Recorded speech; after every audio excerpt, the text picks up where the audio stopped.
Alhamdulillahi Rabbil Alamin. Alhamdulillahilladzi daraba lana mathalan wa nasiya khalqah qala man yuhyil 'idhama wa hiya ramim. Qul yuhyiha alladzi ansha'a wa nazzarahu bi kulli khalqin 'alim. Wassalatu wassalamu ala sayyidina Muhammad wa ala alihi wa sahbihi wa sallam al-qamar al-mudhil fi hadha al-yawm wa fi al-yawm wal-yawm al-maw'ud sirran wa jahran ad-dunya wal-ukhra wa ala alihi wa sahbihi wa sallam ajma'in. Qala Allah ta'ala fi kitabihi al-mubin na'udzu billahi minasy syaithanir rajim. Bismillahirrahmanirrahim. Idza jaa ajalun la yasta'khiruna sa'atan wa la yastaqdimun. Wa qala Nabi sallallahu alaihi wasallam fi kitabihil hadits wa kafa bil mauti wa'idha. Sadaqallahu wa sadaqa rasulun nabiyul karim wa nahnu ala dzalika minasyahidin wasyakirin walhamdulillahi rabbil alamin.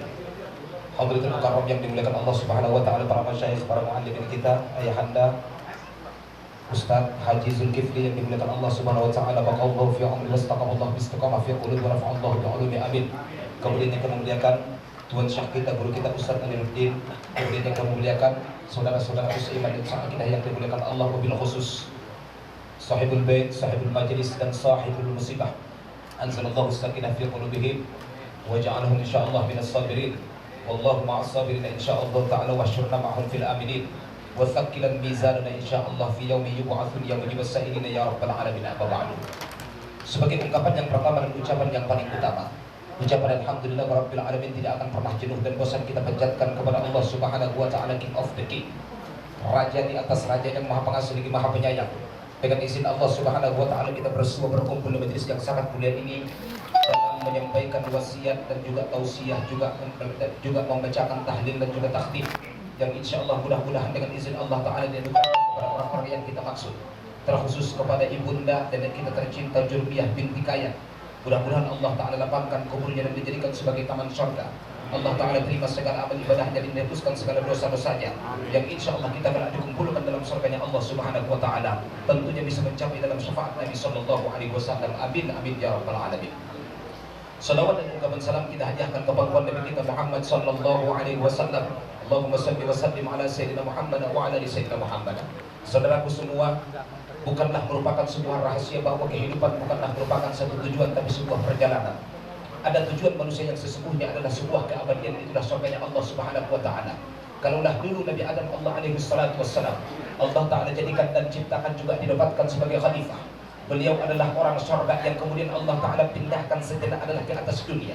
Maka bisa kita simpulkan bahwa manusia bukanlah orang dunia tapi adalah ahli surga. Umar bin Khattab mengatakan dalam ungkapannya dalam hadis dalam kitab Bukhari, kuntu kun fid dunya ka'annaka ghabirun aw 'abir sabil aw 'abir sabil fa idza kunta fis sabah fala tantadil masa. Maka manusia di atas kehidupan ini adalah bagaikan perantau ataupun pelancong yang bagaimanapun akan kembali ke negeri tercinta. Mana Pak Buya Hamka mengatakan dalam ungkapannya, di mana bumi dipijak di situ langit dijunjung. Dari mana Anda berasal akan kembalilah ke sana. Dari tanah kita Allah Ta'ala ciptakan maka kembali ke dalam tanah.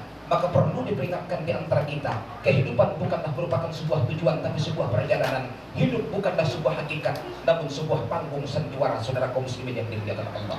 Kalaulah kematian sebuah kepastian, maka tentunya ada perjalanan yang sangat panjang yang harus kita lewati, yang dimana kehidupan ini hanyalah sementara dan sekejap mata saja. Maka setelah kematian adalah pertanggungjawaban dari apapun yang pernah kita lakukan dalam kehidupan kita, yang dimana setiap rahasia manusia akan Allah Ta'ala bukakan, setiap recording rekaman kehidupan akan Allah Ta'ala pampangkan. Berawal ketika roh manusia sampai pada hulkumnya. Dalam Al-Quran Allah Subhanahu wa Ta'ala berfirman, fa idza balaghatir ruhul hulkum wa antum hina idzin tanzurun. Semua jejak kehidupan manusia, semua nostalgia kehidupan manusia, segala pengalaman mereka, takkan ada satu nokta pun yang sunyi dan sepi, dan semua akan Allah Ta'ala pampangkan di hadapan mata kita. Maka lahirlah dua macam manusia, dua kaplingan. Ada orang yang tertawa kembali kepada Allah Subhanahu wa Ta'ala, namun kebanyakan manusia adalah orang yang menangis karena timbul penyesalan. Andai Tuhanku kembalikan aku ke dalam kehidupan untuk kedua kali kesempatan, fa akum minas sholihin la atasaddaq, aku akan menjadi orang soleh dan aku akan menyedekahkan hartaku. Namun saudara kaum muslimin, kalaulah penyesalan itu datang di awal waktu, maka dunia takkan pernah digenangi oleh air mata. Maka saudara kaum muslimin, ketika penyesalan telah muncul, itu ada di akhir episode dalam kehidupan umat manusia. Maka sebelum pulang ke sana ayahanda ibunda yang dimuliakan Allah, saudaraku semua, ada kesempatan hidup Allah kasih kepada kita, ada waktu Allah Ta'ala kasih kepada kita, ada umur Allah Ta'ala kasih kepada kita. Tiga hal yang tidak akan pernah Anda tahu kapan ia datang. Pertama, rezeki adalah dari Allah. kapan ia datang, ada min haitsu la yahtasib. Yang kedua, jodoh adalah dari Allah. Kapan ia datang, Allah yang Maha tahu kapan datangnya. Dan yang ketiga adalah kematian, yang idza jaa ajaluhum la yastakhiruna sa'atan wa la yastaqdimun. Ketika ajal menjemput kehidupan, bukankah tak akan bisa ada sebuah penantian dan tak akan bisa dipercepat oleh manusia? Maka saudara kaum muslimin, orang bijak adalah, dan orang yang pintar, mandana nafsuhu wa 'amila li akhiratihi, yaitu orang pintar yang bersiap untuk akhiratnya dan meninggalkan dunianya. Dan orang yang tidak pintar alias orang yang tidak cerdas adalah yang mengorbankan kehidupan yang hakiki, itulah akhirat. Dan sementara dia jama'a malahu wa akhladah, mengumpulkan harta sebanyak-banyaknya, dan dia berpikir hartanya akan mampu mengkekalkannya, padahal semua akan kita tinggalkan apapun yang kita miliki dalam kehidupan saudara. Harta yang Anda miliki, Buya Hamka menjelaskan dalam tafsir Al-Azharnya bahwa dibagi kepada tiga. Apa yang Anda makan hari ini besok akan menjadi najis. Apa yang Anda simpan besok menjadi harta pusaka. Kalaulah anak Anda alim, soleh, insya Allah mereka akan bagi sesuai dengan faraidnya. Tapi apa yang Anda simpankan ataupun Anda sumbangkan di jalan Allah, inilah investasi yang akan kita terima insya Allah setelah kita meninggalkan dunia yang fana. Hal ihwal manusia ketika meninggal dibahagi. Yang pertama, anak akan menjadi anak yatim, istri akan menjadi janda, harta akan menjadi pusaka, sahabat hanya menangis sekejap saja, namun amal ibadahlah yang akan abadi, tetap setia menjadi teman sejati meskipun semua telah meninggalkan kita saudara kaum muslimin. Maka apa yang perlu kita kumpulkan dalam kehidupan? Jangan pernah lupa, perjalanan yang sesungguhnya bukan kehidupan yang sesaat saja, namun begitu mata kita nyalanya telah padam, begitu lampu umur telah selesai, maka inilah perjalanan yang paling panjang setelah manusia dimasukkan ke dalam liang lahat saudara kaum muslimin. Tidak terasa, orang-orang yang kita cintai satu demi satu telah pergi. Tersoman ompung tak umata, ibunda ataupun nenek tercinta adalah Jurmiyah binti Kaya. Angkuang mendokon beliau tidak ada kegelisahan, beliau enggak ada kesusahan, beliau adalah orang yang di atas mati syahid saudara kaum muslimin. Kenapa? Dalam sebuah hadis yang diriwayatkan oleh Imam Al-Hakim yang bersumber daripada Utsman, Rasulullah sallallahu alaihi wasallam berkata, qala Allahu fil haditsil qudusi, Allah berfirman dalam haditsul qudusi, idza balagha umru ummati, ketika sampai umur umat manusia umat Muhammad sallallahu alaihi wasallam sampai 40 tahun, maka Allah berikan dia 3 kado. Satu, gak bakal pernah gila. Yang kedua, tidak akan pernah penyakit juzam. Dan yang ketiga, tidak akan pernah penyakit baros. Ketika sampai umur umat Muhammad 50 tahun, meninggal saat 50 tahun atau lebih, hasaballahu lahu hisaban yasira, Allah berikan bingkisan kepada dia, amal ibadahnya insya Allah dihisab dengan hisaban yang sangat mudah. Ketika sampai usia 60 tahun, habbatallahu lahu al-inabah, Allah pengen supaya dia membuka pintu taubat segerbang sebesar-besarnya. Kenapa? Karena 60 tahun adalah umur warming up, umur riskan, umur lampu kuning yang sebentar lagi akan menjadi lampu merah, dan sebentar lagi dunia yang kita miliki akan menjadi kenangan saja. Ketika umur manusia sampai 70 tahun, maka malaikat merindukannya. Ketika manusia sampai 80 tahun, maka kutibat lahul hasanat wa ulqiyat sayyi'atu, dituliskan setiap detiknya adalah kebaikan dan akan dihapuskan setiap kesalahannya. Ketika usia sampai 90 tahun, maka ghufirallahu ma taghafarallahu ma taqaddama min dhanbi wa ma ta'akhkhar wa syafa'a li ahli, diampunkan segenap dosanya yang telah lalu, dosa yang akan datang, bahkan bisa menyelamatkan keluarganya. Lalu bagaimana kalau seorang manusia meninggal di atas 100 tahun, kelasnya sudah tidak ada kelas, dan dia adalah orang yang di atas mati syahid saudara kaum muslimin. Jadi bisa dipastikan, ibunda tercinta, nenek tercinta, Jurmiyah binti Kaya, hanya sekadar kesedihan yang ada di hati kita. Sedangkan beliau pada hakikatnya adalah tersenyum karena menatap pintu surga. Kenapa? Umurnya 103 tahun, umur yang sangat luar biasa, yang dimana umur 100 tahun, 90 saja diampunkan dosa yang telah lalu, dosa yang akan datang, bahkan bisa memberikan syafaat kepada keluarganya. Lalu bagaimana orang yang meninggal dunia saat usia 100 tahun saudara? Itu udah gak ada kelasnya, ngadong kelas nanggang bebe, namanya selamat deh. Hanya tinggal berarti apa yang perlu? Kita yang ditinggalkan sebagai saudaranya, apa yang telah Anda siapkan dalam kehidupan Anda saudara? Semua bakal kembali kepada Allah.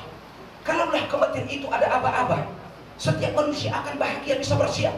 Tapi karena kematian ini adalah satu perintah yang tidak akan pernah bisa di-cancel oleh siapapun, maka apa boleh buat saudara kaum muslimin? Makanya Rasulullah sallallahu alaihi wasallam mengajarkan kepada kita satu doa, Allahumma inni a'udzubika min mautil fajaah.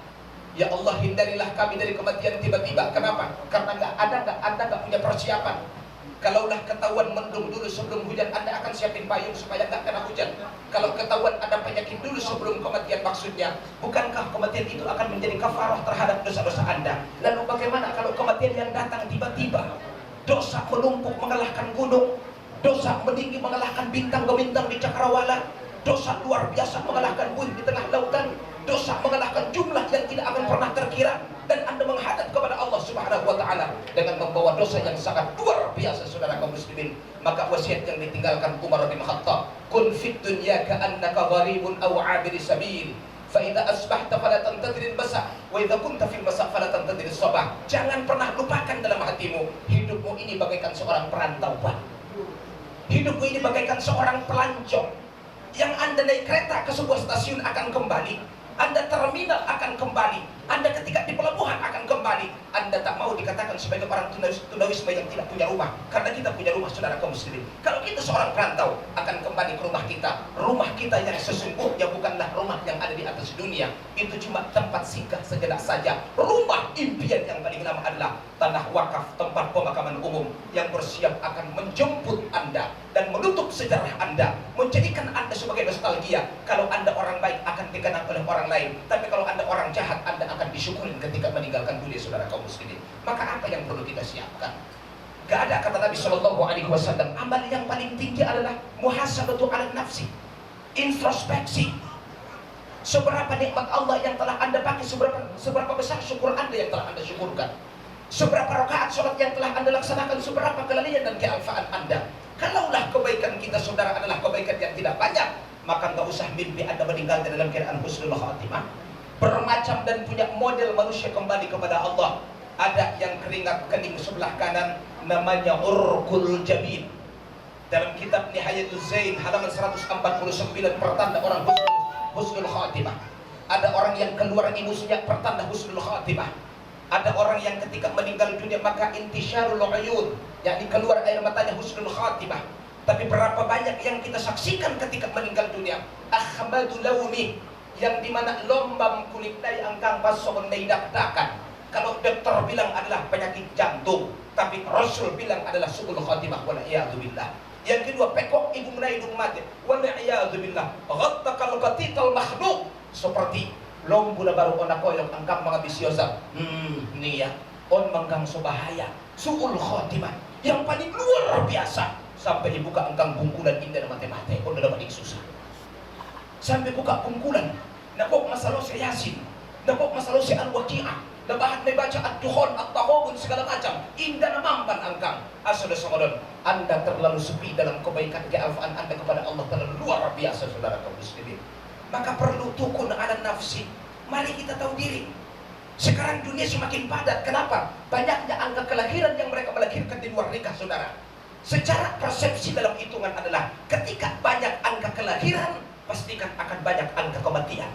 Kalau banyak angka kematian, maka satu demi satu akan dijemput, saudara kaum muslimin. Oke, hari ini bukanlah Anda, mungkin besok akan menjadi Anda. Oke, besok bukanlah Anda, lusa akan menjadi Anda. Sebab pandok di tobang-tobang na juluan dok, sohon na maridi ipancur. Cuma ini antrian gak teratur masalahnya. Kalau antrian teratur enak, RT 10, RT 1 dulu, 2, 3, 4, nalapatan dobek. Di orang mana antrian teratur? Kalau karena sesudah abjad, ya kan? Kalau sudah saatnya dia akan kembali kepada Allah Subhanahu wa taala. Saudara kaum muslimin, mari kita bahu-membahu saling memperingatkan. Wa kafa bil mauti wa'idha. Cukuplah kematian itu sebagai nasihat untuk kita. Dalam kitab At-Tadhkirah karangan Imam As-Samarqandi, ada beberapa hal yang akan mengobati batin Anda. Satu, duduklah di majelis taklim. Yang kedua, seringlah Anda ke pekuburan. Kalau Anda berangkat ziarah fakun tujuan atau fakun tajuan, Anda harus ziarah dalam keadaan lapar. Ketika Anda takziah, Anda harus takziah dalam keadaan lapar. Jangan kenyang dulu. Kenapa? Supaya Anda bisa diremami, Anda bisa dihampiri oleh rasa ketakutan terhadap kematian. Ketika Anda datang takziah dalam keadaan kenyang, maksudnya, maka Anda tidak akan merasa sesuatu tentang kematian dan cerita tentang kematian. Amar efek lalahongkang maksudnya. Maka kata As-Samarqandi di dalam kitabnya, datang ke majelis ziarah, majelis takziah, atau mungkin ketika kita ziarah kubur, perut dalam keadaan kosong. Wa kunta laysa syab'an, jangan dalam keadaan kenyang. Kenapa? Ketika Anda kenyang, saudara kaum muslimin, Anda akan menikmati kenyang Anda dan akan tidur bawaannya, sehingga ingatan kematian tidak akan pernah muncul dalam otak kita, saudara. Maka dalam keadaan lapar, Allah, les namangan dong, no? Pala na mali, kan? Pala na nung bagian pa. Biar di mga bagian itu sudah tidak maksud kan? Saudara kaum muslimin dan muslimat rahimakumullah. Jadi nggak ada ilmu yang paling tinggi kecuali ilmu sadar diri, selesai, ya kan? Ilmu sadar diri. Satu demi satu angka. Nama ramulakan mak. Betak mungkin anjogam na aduan nangkan tuita mah, betul loh. Maka kalau mereka semua menyesal, jangan sampai seperti ceramah di Depok. Awida guru natajen dola alai nama ramateni aso bukti dasar pengarung namulak. Ini merasa cuma ngaben natagina tuan ben nasutar bahin di mulak be maksudna. Mulak pedoman na marang jogi do sana. Oh, antong na alak penamek dong do kan. Ben nasutar bahin deh. Ini sedokon Allah Subhanahu wa taala dalam Al-Qur'an. Rabbi raj'ani ila ajalin musamma la tasaddaq wa akum minas salihin. Tuhanku, kembalikan aku ke dalam kehidupan untuk kedua kali. Beri aku kesempatan ya Allah. Tapi ngadong angkang gunana mengono dia. Ya laitani kuntu turaba, ya laitani kuntu syababa. Apapun yang Anda ungkapkan hanyalah sekedar keinginan saja. Bukankah kematian hanya sekali? Seperti Anda diberikan kehidupan hanya sekali. Maka jangan pernah lupakan dari mana asal kejadian kita, saudara kaum muslimin. Makanya kita lihat bagaimana perjalanan sang baginda Muhammad sallallahu alaihi wasallam. Beliau ketika di langit pertama dalam Qissatul Mi'raj dipertemukan dengan Nabi Adam alaihi salatu wassalam. Dalam kitab Fikriyan ala Qissatul Mi'raj sekarang Syekh Najamuddin Al-Ghaiti. Allah. Anggoon nga Syekh Najamuddin ang wabang Nasution do. Syekh Najamuddin An-Nasuti, kan? Allah, terima kasih orang-orang Pak. Masuk surga Bang deh. Amin. Saudara kaum muslimin dan muslimat rahimakumullah, Muhammad aja diperingatkan dengan bertemu dengan Nabi Adam alaihi salatu wasallam. Apa artinya? Di langit pertama namanya Sama'ud Dunya terbuat daripada emas. Sebagian riwayat mengatakan terbuat daripada gelombang lautan. Makanya luar biasa diawali dengan subhanalladzi asra bi 'abdihi. Karena perjalanan baginda Muhammad sallallahu alaihi wasallam 7 dalam surah Al-Qur'an yang diawali dengan tasbih, yakni itu menceritakan tentang sesuatu perkara yang sangat luar biasa. Salah satu adalah perjalanan Muhammad sallallahu alaihi wasallam. Pesan daripada Nabi Adam di langit pertama dipertemukan dengan Nabi Adam Rasulullah Muhammad sallallahu alaihi wasallam. Apa artinya? Kembali kepada apa yang dikatakan Nabi, fa inna adama khuliqa min turabin. Maka sampaikan kepada manusia umatmu ya Muhammad, mereka berasal daripada tanah, bakal kembali ke dalam tanah. Supaya apa? Supaya mereka bersiap apa yang harus dibawa ke dalam tanah, saudara kaum muslimin. Maka berusahalah untuk husnul khatimah. Ketika kita sampai ke atas dunia, kan tangis di sini manusia kan. Manusia tertawa menyambut kedatangan Anda. Dan berusahalah ketika Anda meninggalkan dunia, Anda dalam keadaan tertawa, sementara orang dalam keadaan menangis melepas Anda. Kon menunggu susah dan kang nabahan dalam apa buat naon. Biar dengan atasyhadu anna hadar rajul khair dikala. Khair nih dong, khairuddin tadi ada ujungnya. Aduh ningkang Rasulin ben borat dan ini menjawab maksudnya kan angkin pengen betul dia dong. Ngado kilo nama dinggalon. Pada marga Saudi ya. Hampir ngadong kalak menjawab nanadeng dan angka. Asu dunia ya on mada betak na sedong do kebekanmu dalam kehidupan on. Betak na bahat bersilap na pancita-cita kalak maksudnya. Makanya amal yang paling tinggi nggak ada kecuali khuluqun ya'ishu bikin nas. Apa tuh? Kebaikan yang kamu tanamkan sebaik-baiknya sehingga menyebabkan manusia akan mengenang Anda setelah Anda tiada, saudara. Maka ini yang dikatakan oleh Buya Hamka, Pulau Pandan jauh di tengah, di balik Pulau Angsa Dua, meski badan berkalang tanah, tapi budi baik akan dikenang jiwa, saudara. Kebaikan tidak akan pernah mati sampai kapanpun. Seperti kejahatan yang pernah kita lakukan tidak akan pernah pupus sampai kapanpun. Dalam hadis Nabi dikatakan, al-birra la yabla, wa syarru la yunsa, wa dayyanu la yamut, fa'ish ma syi'ta kama tadidu tudan. Maka bukankah kebaikan tidak akan pernah hilang? Seperti kejahatan tidak akan pernah dilupakan. Setiap utang haruslah dibayar. Hiduplah semuamu dalam kehidupan. Tapi jangan lupa apapun yang pernah Anda lakukan dalam kehidupan akan kembali kepada Anda. Karena ini adalah bicara tentang konsekuensi, saudara kaum muslimin. Makanya nggak ada tujuan. Jangan pernah lelah menjadi orang baik. Jangan pernah capek menjadi orang baik. Ambil hikmah dari segala peristiwa. Ambil hikmah dari segala musibah yang Allah Ta'ala timpakan kepada kita. Palakon mantong na manung kita pabuat inanta ompung ta maksudna. Mudah-mudahan insya Allah marasiap kita ancawan da adun betang da ita manabulak tujuan di Allah. Saudara malkon kita sudenggan kita sedalam keadaan husnul khatimah kita. Amin ya rabbal alamin. Saya berharap insya Allah mudah-mudahan semua yang ada jamaah yang ada di tempat ini meninggal dalam keadaan husnul khatimah dan insya Allah digolongkan mendapatkan syafaat Rasulullah sallallahu alaihi wasallam. Semoga bermanfaat usikum wa nafsi wa iyaya bittaqullah faqad fazal muttaqun. Wassalamualaikum warahmatullahi wabarakatuh.